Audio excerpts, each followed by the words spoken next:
ప్రియులారా, బాగున్నారా? దేవుని వాక్యమును క్రమంగా చదువుచున్నారా? ప్రార్థించుచున్నారా? నేటి ధ్యాన వాక్యము సామెతల గ్రంథం 8వ అధ్యాయము 13వ వచనం. యెహోవా యందు భయభక్తులు కలిగి ఉండుట చెడుతనము అసహ్యించుకొనుటయే. దేవుని యందలి భయము భక్తి కలిగినటువంటి వారు చెడుతనమును అసహ్యించుకునేటువంటి వారుగా ఉంటారు. ప్రభువు మనకు ఇచ్చిన రక్షణ చాలా గొప్పది. మనలను పాపముల నుండి విమోచించడానికి ప్రభువైన యేసుక్రీస్తు వారు ఈ లోకానికి వచ్చి తన స్వరక్తమును మన కొరకై ధారపోసి కల్వరి శిలువలో మరణించి ఆయన తిరిగి లేయడం ద్వారా మనలను పాపముల నుంచి విమోచించినాడు. పాపము నుండి విమోచింపబడిన మనము ఈ లోకములో దేవునికి ఒక మంచి సాక్షులముగా జీవించాలి. దేవుని యందలి నిజమైన భయము భక్తి కలిగి ఉండుటంటే అది చెడుతనమును అసహ్యించుకొనుట. మన జీవితములో ఇంతకు మునుపు ఏ చెడు ఉన్నను ఆ చెడుని మనం అసహ్యించుకున్నటువంటి వారమై నీతి వైపు మనము ప్రయాణము చేయించు వెళ్ళాలి. ఒకసారి మేము ఆంధ్రాలో ఉన్నటువంటి ఒక ప్రాంతమునకు పెండ్లి కొరకై వెళుచు ఉన్నాం. మేమున్నటువంటి కంపార్ట్మెంట్లో పాటలు పాడుచు దేవుని నామాన్ని మహిమపరుస్తూ వెళుతూ ఉండగా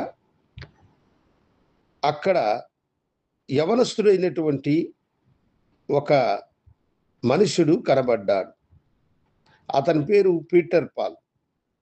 పీటర్ పాలు క్రైస్తవ కుటుంబంలో పుట్టినవాడే కానీ విపరీతముగా సిగరెట్లు త్రాగుతూ జీవించేటువంటి వాడు. పొగ తాగడము అతనికి చాలా ఇష్టకరమైనటువంటి పని. పొగ తాగకుండా ఉండలేనటువంటి వ్యక్తి అతడు. అతనితో నేను మాట్లాడుతూ, ప్రభువు నన్ను యవన కాలములో పిలిచినాడు, ఆయన కొరకై జీవించుచున్న నేను ఎలాంటి చెడు కార్యములకు కూడా నా దేహంలో స్థలం ఇవ్వలేదు అని చెప్పాను.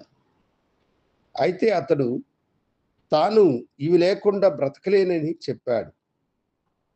నేను దేవునికి నువ్వు సమర్పించుకో, దేవుడు నీ జీవితాన్ని బాగు చేసి ఈ చెడు కార్యముల నుండి నిన్ను విడిపించను అని నేను అతనితో చెప్పాను. అయితే అతడు దానికి ఒప్పుకొనక, దేవుడు చెడు కార్యముల నుండి మనలను విడిపించడం ఏమిటి అని అతడు మొండిగా వాదిస్తూ వచ్చాడు.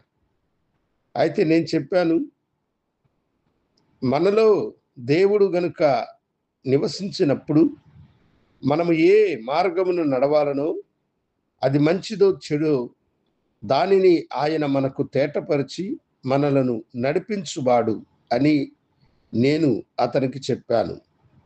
కొంతసేపటికి అతడన్నాడు, దేవుడేంది, నేననుకుంటే దానిని విడిచిపెడతానని వెంటనే తన జేబులో ఉన్నటువంటి సిగరెట్ ప్యాకెట్లను తీసి బయటకు విసిరేసినాడు.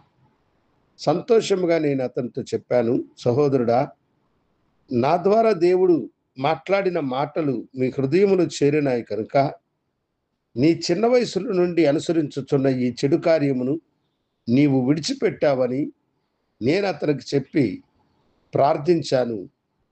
అతడు ఆ మాటను అంగీకరించి కన్నీటితో ప్రభు సన్నిధిన ప్రణమిలినాడు. అవును దేవుని బిడ్డలారా, దేవుని యందలి భయము భక్తి కలిగి ఉండుట చెడుతనమును అసహ్యించుకొనుటే.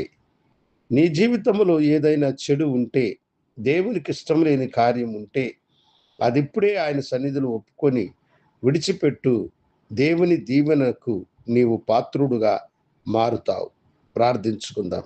గనుడా, నీ బిడ్డలను దీవించి ఆశీర్వదించి చెడుని వారు అసహ్యించుకొని నీకు మహిమకరమైన బిడ్డలుగా జీవించే భాగ్యం వారికి అనుగ్రహించమని యేసు నామమున అడిగి వేడుకొంచున్నాము తండ్రి.